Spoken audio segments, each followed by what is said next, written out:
Okay, I think we're ready to start. I think people in person will be joining us as they see this exciting panel and this great lineup of speakers here. But anyways, there'll be people from Spain watching the live stream. Welcome to the Spanish Pavilion. It is a pleasure to have you all here to discuss a question that I believe is everywhere, outside this building, inside this building, in light of a really volatile geopolitical world where the old paradigm seems to be breaking, and there are huge changes in the functioning of supply chains, new tendencies towards protectionism, new paradigm where costs are not the single parameter, the single variable explaining the functioning of supply chains. How do we strike a balance between those two seemingly opposing objectives? The need to de-risk global supply chains, the need to make supply chains of green technologies resilient to this rapidly changing geopolitical paradigm. How can states capture the benefits of the energy transition, job creation, socioeconomic development, while maintaining something that's been vital and indispensable to making the energy transition a success in recent years, which is international cooperation, creating economies of scale, driving down costs of clean technologies, making sure that global cooperation is still there so that we roll out all clean technologies at the speed required to meet our energy and climate objectives. That's good news. What's good for the climate, what's good for energy also makes sense from an economic point of view, from the point of view of the competitiveness of industries. So that's something to celebrate, and that's something that's legitimate from the point of view of states who want to capture those benefits.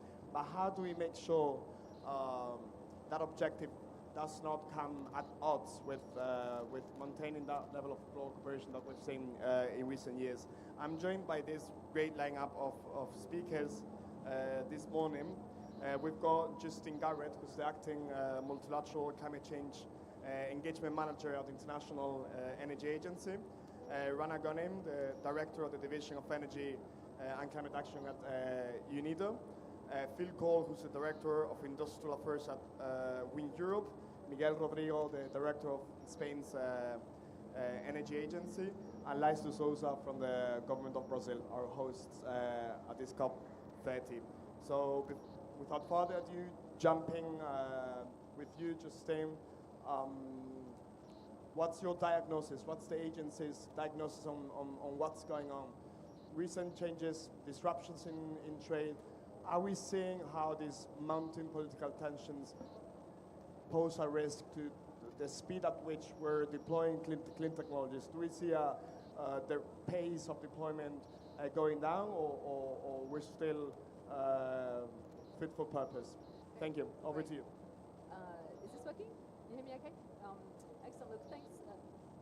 Turn it up.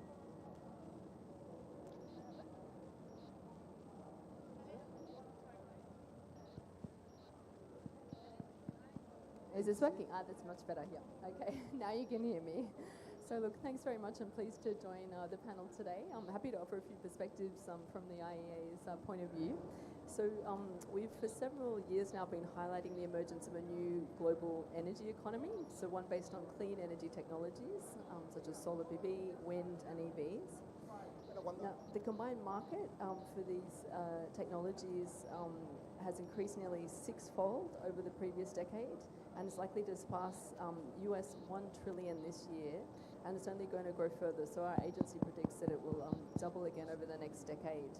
And just to give you an idea of the scale of that investment, that's equivalent to the annual investment over the past couple of years in crude oil. So it's we're talking significant funding. Now, one of the issues facing the transition is that clean energy technology supply chains are very heavily concentrated today. And of course, this has very important implications for energy security, but also the ongoing rollout of different technologies. So around 60% of production across global clean energy technology supply chains, and for some upstream components like solar PV, it accounts for 90%. So the concentration levels are extremely high. So the obvious answer to that is diversification. And the issue is that in capital costs for diversified countries can be up to about 50% additional compared to the heads or incumbents in the market. So that means that we need a number of policies to support on that, whether it be public finance, but of course well-diversified market mechanisms to bring additional finance to the table. There's been a lot of multilateral engagement over this question over the past years, and that's something that our agency is very keen to support. So that's just, I guess, a bit of a snapshot of where we see the market at the moment and some of the challenges that can come up, notably if there's geopolitical or trade tensions. Thank you very much. When I turn to you now, we see how the engines of can you hear me? You can see the engines of this energy transition have been activated. We see geopolitical tensions, and yet the market responds positively, and we still see a fairly good pace of deployment of all clean technologies. These two goals of capturing socioeconomic benefits of the energy transition while maintaining global cooperation, are they contradictory? Is there a dilemma? How can we reconcile both dimensions? What's UNIDO's vision on this? Over to you. No, in fact, I do see that this is more of an opportunity. What we have in terms of attention is that we have some decarbonization goals, right? And at the same time, there are countries that do not have enough access to electricity or clean cooking and others, and at the same time, they're lacking on development. And these are the countries that are also now home to a lot of the resources that are needed for the clean energy transition, right?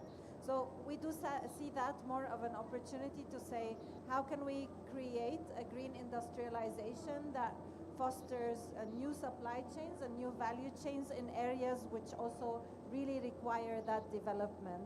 And we do see that at the end of the day, there are also opportunities here to create more partnerships between developed and developing economies and among developing economies at the same time.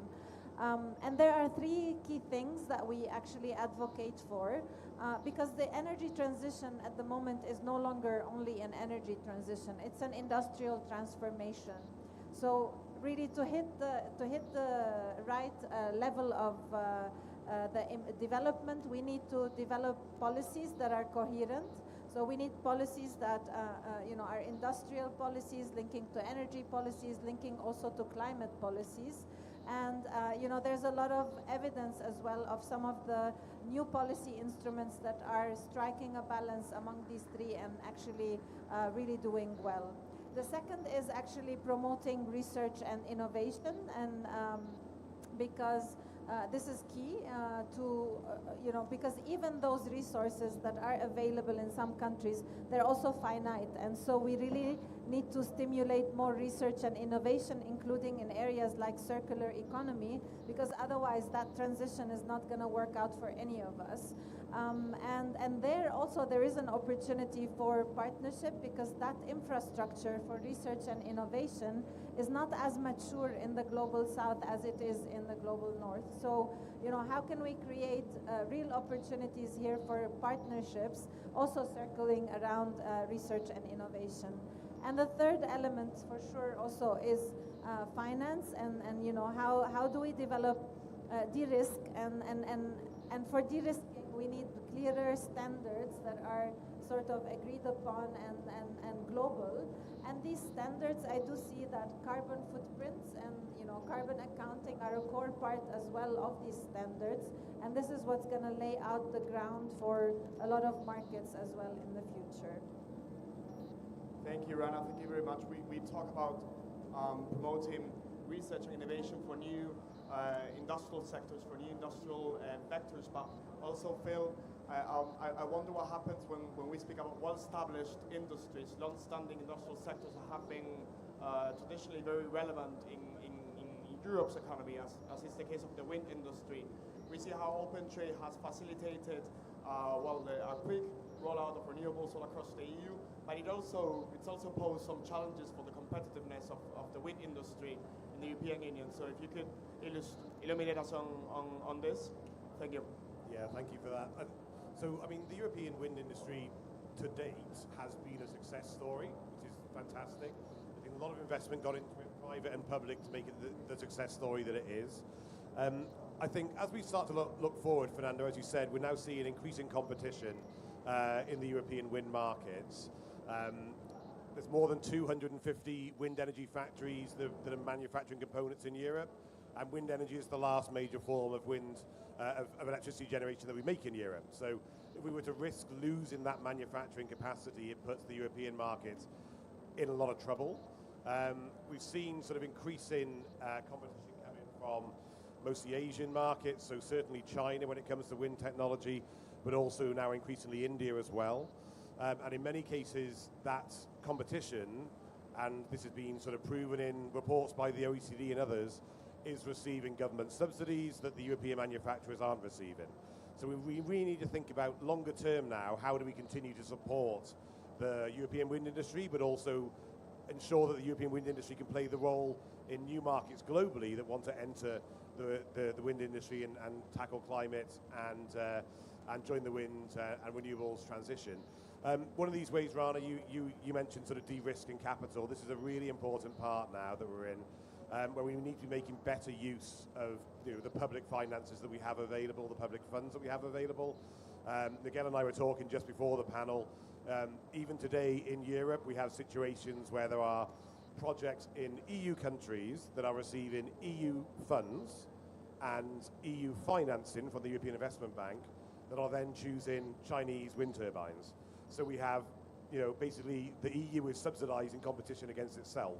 So we really need to think about how do we actually balance that, look at the level playing field, ensure that we can continue to keep the manufacturing that we need in Europe. So de-risking capital is definitely a big one there. The European Investment Bank last year, as part of the European Commission's wind power package, which was very much driven by Sara Agasan and others in the Spanish government, basically set up a counter-guarantee program for wind manufacturers of 5 billion euros. It's been a super success story. It's been allowing the manufacturers to continue to accept orders, and that program was recently increased from 5 billion to 6.5 billion, and we're now seeing other counter-guarantee programs being rolled out to things like grid manufacturers, grid equipment. And I think on the grid aspect, this is where really de-risking of capital will play a major role. There is the reality of the short-termism of politics. If you are elected, your government's elected, you have maybe 4 years, 5 years, more if you're lucky, but maybe only 4 or 5 years. The reality is, are you going to make investments in the grid that may not see the benefits for 10 or 15 years? Or are you going to build schools, hospitals, improve the roads, where you see that earlier benefit? So this is where the de-risking of capital via public banks, regional development banks, multilateral development banks can play a major role here in the supply chain aspects.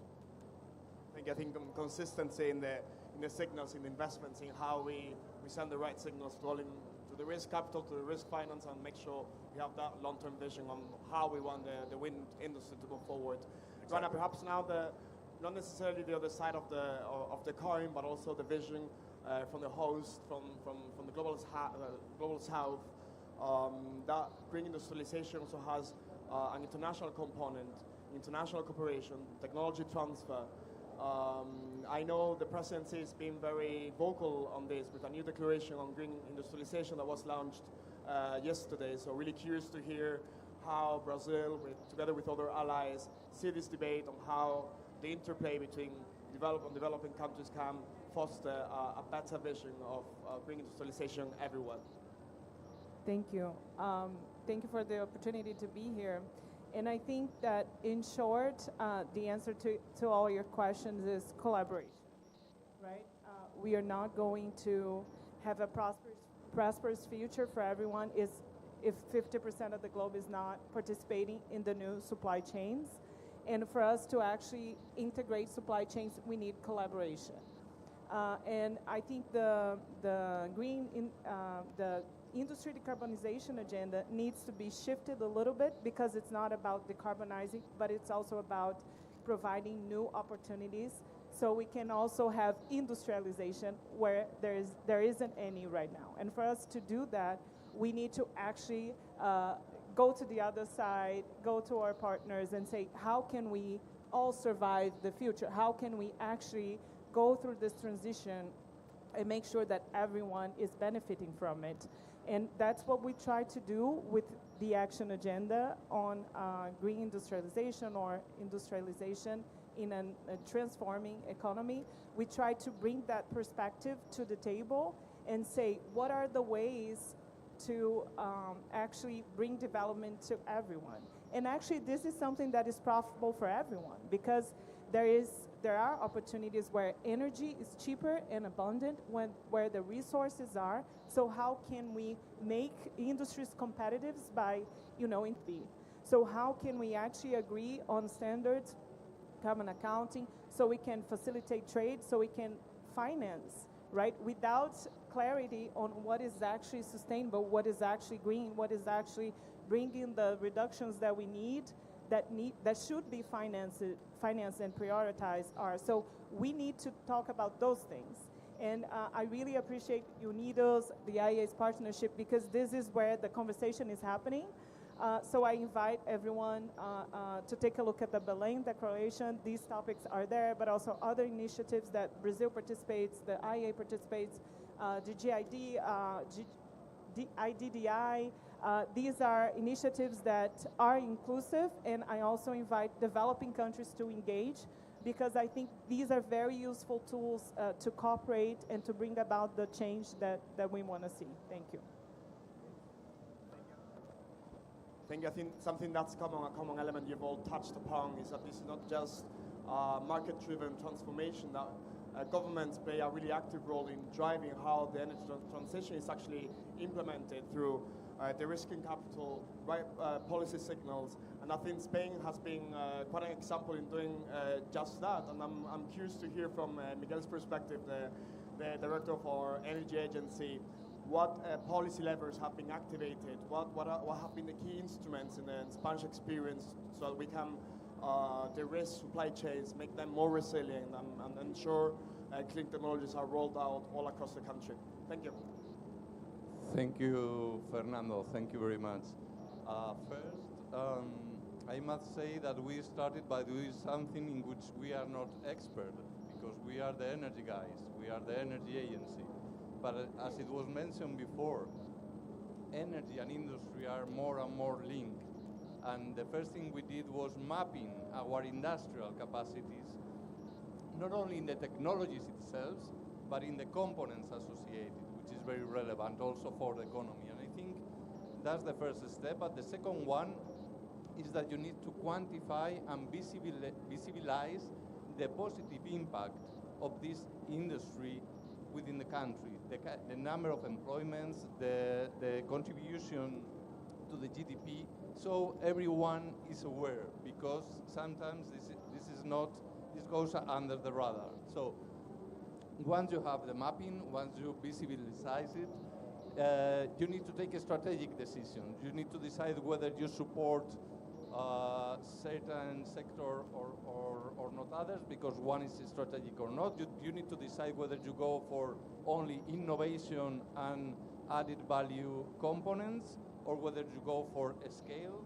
And what we did in Spain is that we let the private sector decide. We launched a subsidy scheme for factories, basically, and it was targeting the wind sector, the PV sector, the battery sector, the heat pump sector.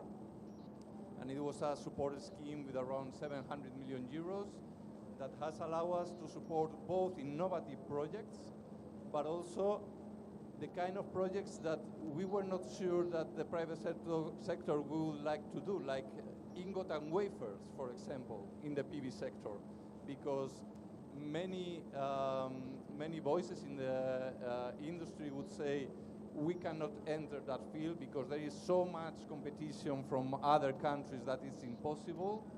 But there were private investors willing to do so. So from the public sector, we gave a grant of 200 million euros to deploy a facility for ingot and wafers, which is the only part of the supply chains that, as today, cannot be done in Spain, and I would say in the European Union. That is one part of our approach to it. And then the other one is, whenever we give public subsidies, we try to incentivize somehow that the European value chain is taken into account. because again we are mixing energy and industrial policies. It's not a restricted point of view because the calls are open to any competitor in the world, but we give extra punctuation, let's say, to those applicants that use technologies built in the European Union. So, and we have also from the European Union side the Net Zero Industry Act, which gives us, let's say, the legal umbrella to do so. So with this twofold approach, we are trying to, at the same time, promote clean tech and a strong European Union industry. Thank you very much, Miguel. And now perhaps moving the conversation from that national perspective to ongoing discussions here at the COP30. We see a lot of finger pointing, and we see how trade has come in the picture perhaps more strongly than ever, with parties sort of accusing each other of protectionist measures, preventing climate action from actually moving forward. Just what's your take on this? How can we prevent tensions in the trade realm from having a contagion effect here in the multilateral process in climate negotiations? I think that's a very big question. I'm not sure I can give you a neat answer to that. Open to all speakers who have Yeah. any ideas on perhaps the big elephant in the room at this COP30. I guess like what I can do is provide some perspectives from IEA's point of view about the intersections between energy and trade and some of the issues we see that are coming up. But as was already mentioned, trade, energy, industry, all of these policies are becoming increasingly intertwined. And I guess I just wanted to give some figures as well in terms of the trade of the crucial kind of clean tech components. So, which also tells a trade story. China's net exports of the 6 key clean energy technologies are at around 150 billion per year. The next country at around US 40 is the European Union as a bloc. And then the US is at about US 10 billion. So you can see there how the clean tech numbers also tell a trade story. Because we're the International Energy Agency, I think we come at this question from the energy angle. We don't purport to be able to say what good trade policy is, but from the perspective of our industries, I guess we can see some principles that are useful when thinking about energy or trade issues from an energy perspective. So one of them is measures to increase supply chain resilience can often look expensive, except perhaps in retrospect. So, it's good to think about how to, perhaps bear some of the additional cost with an eye to the future and an eye to energy security, which may not seem, on the balance sheet up front to be sort of so defendable. I think industrial strategies, obviously, there's a strong question of competition there, and I think with industries that are moving very rapidly, governments need to be open to course correction, to keep a close eye on how their policies are supporting industry and the competitiveness of their industry. And then also this question of international collaboration, and this is something that at the IEA we work very hard to support our governments with, and also all our association countries, how they can work together to address issues like energy security. I also just wanted to raise in this context the question of critical minerals, because this is obviously both an energy issue and a trade issue, and it's one that I know we're speaking about in the climate action agenda at the moment. But when you look at where countries sit across the different aspects of the supply chain for critical minerals, it's very clear. The initial stages of extraction and so on, there's a fairly good diversity, and then as you go across the value chain and up the value chain, the concentration becomes really quite marked, with around 90% of some of the final sectors sitting in one country alone. So I think also for importing regions, the ability to work with emerging and developing countries and to develop capacity there can be quite interesting, because some of the cost structures around clean tech coming out of those countries, we see very good potential. So at the moment the capacity might not be there, but if we can encourage those markets and build them, that there might be a very good source of low cost clean tech. So just a couple of observations. Yeah, I think that data is best starting point to continue the conversation and perhaps move to the next question. That's a joint question for both of you. I'm picking up on that observation on critical raw materials and how they're not evenly distributed across the globe, and that can perhaps be an opportunity to promote balanced relationships between the north and the south, but relationships that take on a different vision on development, something that's a new paradigm where benefits are evenly distributed between all countries. That's not merely an extractionist point of view, but actually those resources and the imperative need we have to deploy them in order to accelerate the energy transition actually serves as an opportunity to create more balanced and more equitable relations between the global and the south. Rana, over to you. Yeah, I mean, I think one of the most important elements here is transparency and fairness, in this, especially the elements related to carbon accounting. So at the moment, and why there's like a lack of consensus on so many things in that sphere, let's say steel standards and low carbon steel standards and all of that. I mean, when we are setting out these carbon accounting principles, we need to take into account the different starting points of countries. We need to take into account as well their endowment, and we need to look at how standards may actually influence some technologies over others, and really create tensions for countries in terms of their own development. So, transparency and fairness and, different starting points of countries is certainly, is certainly one. Now, I wanted to also say that at the national level, sometimes also in developing countries, there are some disconnects with, policy. I was just, at this COP really talking with a manufacturer of wind energy in Africa, and he was saying usually he's a project developer, but like moving into manufacturing as well. But at the moment, local regulation actually taxes him if he would import components, but exempts him if he would be, importing the whole product. So if developing countries would like to promote that, industry really sets out a future direction. And I wanted to end also with a note, because progress is happening in the private sector, at how actually In terms of fairness and justice, and it's a tricky expression that sometimes is misused. So whenever I mention it, I like to put it in a context, but I think it's really important, and it's very much related to what Rana just brought up, which is technology neutrality. When some countries say that, they might be saying, we want fossil fuels in, so they will bring up the topic of technology neutrality. But I can assure you that most developing countries, when they say technology neutrality, it means that when making international trade rules or carbon accounting methodologies, we feel that our possibilities, our technology solutions are not having a level playing field to compete. So the topic of carbon accounting is important also from a justice point of view. There will be a sense that the transition is fair and equitable and just when everybody has the chance to compete in a level playing field.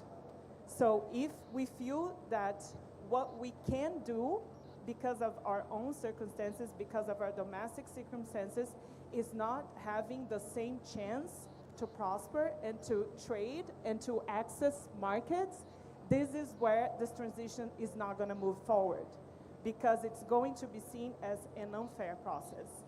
So I think this is something super important to bring up when we're talking about trade, when we're talking about industry decarbonization, industry opportunities, energy, because the opportunities for developing countries should be also taken into account, and this is the core of this conversation.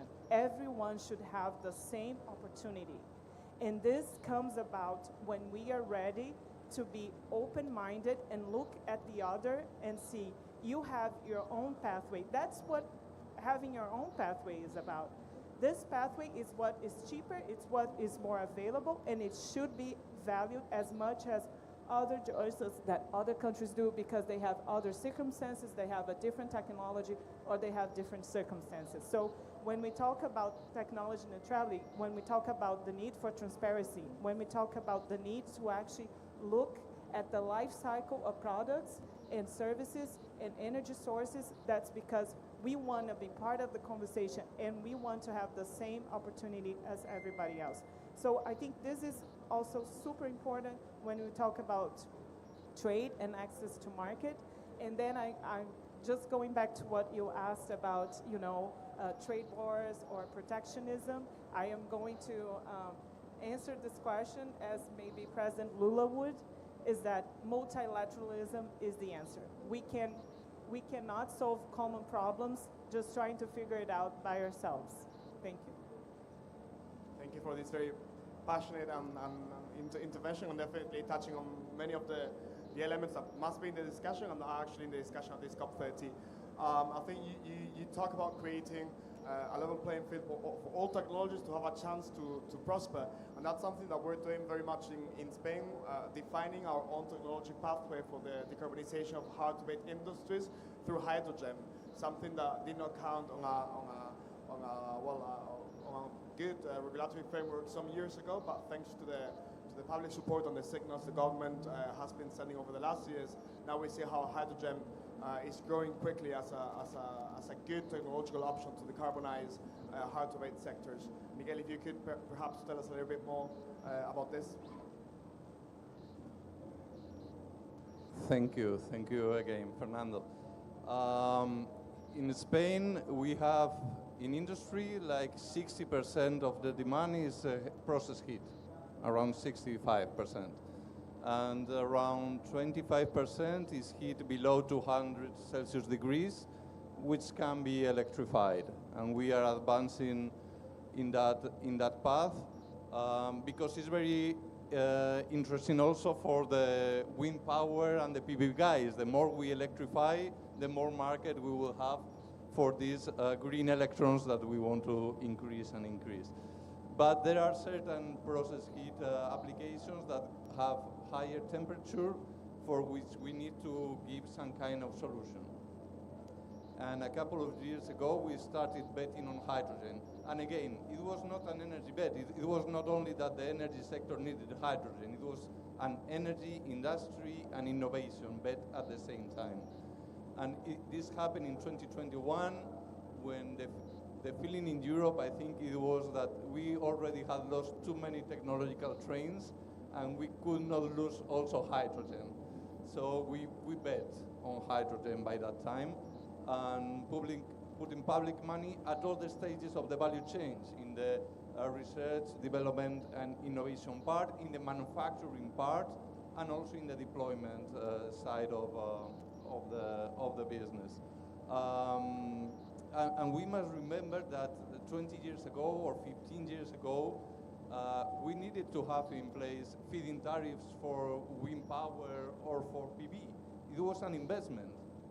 The technologies by then were not competitive, but there was public support because we believe in them. And I think hydrogen these days is more or less at the same stage.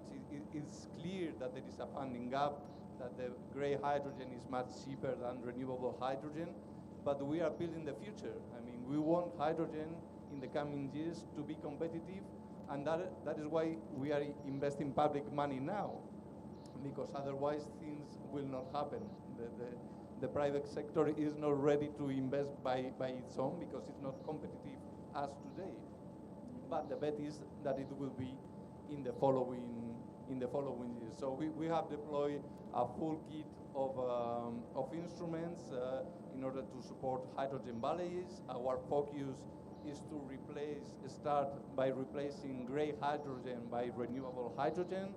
That's the main application, which implies mainly refineries, the fertilizer sector, some applications in the chemical sector, and also heavy duty transport.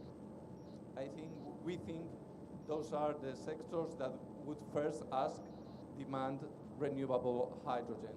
And then afterwards, we would target the other hard-to-abate applications we mentioned before in the industry. And I think it's relevant also to highlight that the European Union is trying to support also this kind of projects with innovative tools, with these auctions as a service where the applicants make offers, make bids based on this OPEX expected needed for the profitability of the projects. And this approach of the European Union is going to be enlarged and applied to also to other kind of auctions, like the one coming in December for the decarbonization of the industry. So we are following very close these kind of tools because it's innovative ways of public funding for this kind of project. Thank you, Miguel. I think we've touched upon the national level, the international level, and I'm also interested in hearing from you, Phil. How do we win over that social acceptance, that local ownership of the energy transition, skilled jobs, new green jobs everywhere? Also, I think someone touched upon how that industrialization must have some territorial lens as well. We're industrializing places that have traditionally been left behind or forgotten. What's your take on this? How can we ensure we count on that willingness of citizenship to continue moving forward with the energy transition? Over to you. Yeah, thanks, Fernando. You read my mind there, because as I was hearing the other speakers, I was thinking social contract. How do we ensure we continue to have that social contract and social buy-in as the transition sort of speeds up? We do this in a number of ways. We need to be looking at, on a level playing field point of view, fully behind sort of a multi-national approach to it, but it needs to be a fair competition, and we don't see that. We see sort of European solar manufacturing 10 years ago, more than 90% of it was manufactured in the EU. Now it's maybe 5%. It all comes from China. Wind industry is at risk of doing that if we're not careful. But I think on the sort of the wider context, we need to be thinking very carefully about when we set targets, when we set action agendas, when we set sort of roadmaps, because we have had, frankly speaking, quite a few years now where we've set targets, we've set goals, and we haven't reached them. I have heard rumours, and it'd be interesting to see over the next few days how it goes. 2 years ago in Dubai, we were talking about tripling renewables. I'm hearing a rumour now that maybe that will change to doubling renewables. Let's see. But I think, no? Okay, good. I'm glad. I've been speaking to the wrong people. I see the conversation is heating up right after you. That's good. I'm really glad to hear that. I've been speaking to the wrong people then. But that does actually lead me to the sort of people, that we do see sort of invested in the technologies, to your question on innovation. We need to sort of be, very mindful of, the lifespan of innovation and technology. In many cases, we fund the early seed rounds, so we want to get innovation moving, but then we often then leave it to the market to decide the technologies that win. And this is perhaps where hydrogen, for example, has not sort of seen the progress we would hope for. Carbon capture and storage, in many cases, the market has adopted it, but who has adopted it? In many cases, it's the oil and gas companies. You need to think about how much do they actually really want to see that technology work. Let's see. And I think sort of longer term, particularly within the wind industry, up to 2030, 2/3 of the new jobs that will come will not require a university education. So this is, going back to the social contracts, the energy sort of transition, a just transition. These are port workers, factory workers, these are wind energy technicians, electricians, welders, vessel operators. So I think in many cases we think about sort of wind and solar as quite advanced technologies, but the reality is 2/3 of those jobs will require a degree, which is fantastic, right? And I think the final aspect I will bring in is, just coming back to what are we trying to achieve here? Wind is a mature technology, so is solar, so is biomass, but we aren't seeing the levels of deployment that our own goals say we should be seeing. And in many cases, that is red tape that we still have left in place. Basic things like not having enough people in the permitting offices to process the paperwork. The fact that the paperwork is paperwork and not digital still amazes me. We're talking about huge multi-billion, euro and dollar projects. And I've had so many cases over the years in the wind industry now, I've been in wind for 10 years, where I've seen wind projects get delayed because someone's gone on holiday or they've gone off sick and the paper's not moved. I mean, that's ridiculous. It's just ridiculous. And we're talking about artificial intelligence making the world simpler, and we're still moving paper around on desks for major energy security infrastructure projects. We've got to get much better at that, because it then also gives the transparency. Coming back to sort of a just transition. In many cases, so like the UK, for example, where I'm originally from, you know, if you want to see the permitting application, you've got to go to the town hall between certain times to see the paperwork. Why? You know, people don't do it, and then they start opposing the wind farms, or the solar farms. It's just basic things like that. I think overall we just need to sort of really think about, you know, the technology roadmap for the next 5, 10, 15 years. What do we need to see get up to speed now, and then that 10, 15-year time frame. Because sometimes within innovation of renewable technologies, it almost feels like we're playing a little bit of catch-up when we shouldn't be at that stage now. You know, wind energy in Europe is 20% of the electricity mix. You know, this is a mature technology, but we're still playing catch-up. So, yeah, happy to bring some spice there to the conversation. We're glad to hear. I think there are some strong thoughts in the panel from Justin. I think perhaps Lars too. So feel free to have the floor. Yeah, I don't think there is any backtracking on ambition.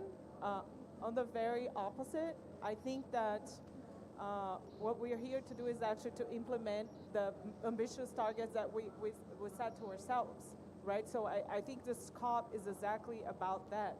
We have the targets, we have goals. How can we collaborate? How can we, you know, work together and domestically, but also together to achieve that. So from the host country's point of view, there is no backtracking. On the contrary, what I think I don't think we need new. The goals are there. We don't need to set new goals. I think we need to organize ourselves to achieve them. So no backtracking on ambition, but also looking into let's maybe stop setting up new targets and work on the ones that we have and get there. And I wanted to mention just another initiative from the Brazilian presidency and from Brazil as a government, which is the 4x Sustainable Fuels Pledge, in which that includes hydrogen as an energy carrier, as a chemical input for industry. This is also about collaboration. So the target was set to help countries implement their announced policies and set policies that are already there. We're not asking countries to set different targets, but quadrupling is hard, but achievable. And what Brazil wants to do is also bring attention to all those points that need attention from policymakers, from governments, from international organizations, because these are, we know what we need to do and what we need to collaborate on. So Brazil is also trying to bring attention to that important part of the energy transition that should not be looked down on. So if you're interested, I'm not going to say any more about it, but you can look into it and you're going to find more information on it. Thank you. I think the conversation has actually sparked interest from our audience as well. I think there's a question here from Gonzalo. Well, you can introduce yourself. Hi, good morning. My name is Gonzalo. I'm coming from Iberdrola, an energy company, but I'm also the chair of the Spanish Green Growth Group. So it's a group of firms that defend. We represent 70% of the Spanish market, and we really think this green growth is a unique opportunity. I mean, for everyone, but especially for Spain, because we have very good conditions. I mean, I really like what you say about, I mean, this fairness, but what we see is that behind climate policies, there are industrial policies. And in last COP in Baku, there was a debate and someone asked a Chinese guru, so he asked about the European tariffs on export, and he said, this is a race, and we are not going to stop running. So what we are seeing is that there is a global competition to attract investments and to attract the value chain. So if you want to attract investments, for instance, in Europe, we have to, as Miguel was saying, we have to identify what are our competitive advantages. So that's a question. I have a vision about, I don't know, for instance, in Spain, do we think we are going to be competitive more on electrification or in molecules? So this is a vision. But once you have this vision, what we think is really important is to have effective policies and subsidies supporting industries, because we have to compete with very pragmatic approaches of for instance, China. And the reality is that there is this global competition from firms, from countries or from regions to attract this money. So I think it's really important to be pragmatic in this approach, considering that there is a real global competition. Thank you. And congratulations for the event because and the conversation that has been really interesting. Thank you. I think we've got more time for reactions. Perhaps someone wants to take Gonzalo's contribution and add anything else, or just him. Well. There you go. Just to come back to this road, a couple of things on the renewables target and the road mapping question as well. So our latest analysis from IEA suggests that we're on track for a 2.6 increase by 2030. And so, that's not quite where we'd like to be, but I think that the tripling goal remains within reach, just with a little bit of extra effort. So I'll just provide assurance there. And also, I wanted to come back to your point about setting very ambitious targets in roadmaps. I think, and then potentially not meeting them subsequently. I think the aim of a roadmap, and the IEA does a lot of these at the global level. So we did a net zero roadmap, which actually underpinned all the targets that was in the COP28 outcome energy targets. But we also do them at industry level and at country level. And I think a lot of the point of these is to be quite ambitious. So if we, let's face it, climate goals are ambitious as a whole. So how can we stretch industry? How can we, how can a particular country get to this very ambitious pathway? What are the different milestones and so on? So, yeah. Yeah, thanks for that. So good to hear we're closer to tripling than doubling, which is good. Let's keep it going. Let's keep it going. I just want to come back to your point, sir, on the what are we going to sort of win at, basically, I suppose was your question. And what we need to get better at, I think, is linking up climate policy and industrial policy. Certainly within Europe, industrial policy has been that bit of an afterthought, and we have now seen the Net Zero Industry Act coming through, the Industrial Accelerator Act, all legislation that is trying to now catch up with our targets. So I think we must take a much better approach at that. We haven't been very good at industrial policy in Europe for quite a few years, and we have certainly lost the race. If you look at sort of just the spend on innovation, for example, China outspends Europe by 300% on all technologies. So we can't afford in Europe to basically compete with that, but indeed we need to get much better at choosing the technologies that we want to back and that we believe we can win at. So I think sometimes we make investments in a range of renewables and climate adaptation technologies which then don't take off, and we could have spent that money somewhere else. So that collaboration and coordination, to your point, Lisa, earlier on, I think is really key here. Looking at sort of what sort of regions of the world are best placed to sort of work on different technologies is quite key. Taking away some of that individual country thinking for the greater goods. Now that's very hard to sell during cost of living crises globally, and the job creation sort of elements that certain regions will win and certain countries may do less well. But if we look at the total picture, it's that sort of more aligned thinking that I think is needed. Yeah, unless there's any more willingness to speak, I think we can wrap it up here. I think climate policies are industrial policies. Well, how do we make sure industrial policies do not stop or do not come in the way of climate policies? I think that was sort of the starting point for the discussion. I think we've touched on many elements. I think this race is actually it's actually a good thing to celebrate. That we're racing on clean technologies. We're not racing on fossil fuels anymore. So that's a good, really positive starting point. How there are risks of that race coming in the way of the speed at which we have to act because of interests of all nations, which are legitimate to capture those benefits. But how do we strike that balance? I think we've touched many of the elements that must be in the discussion, are certainly in the discussion of this COP30, equity, fairness, competition, different opposing elements of must be in the equation. I'm sure we'll strike a right balance at the end of the day. Thank you so much, everybody.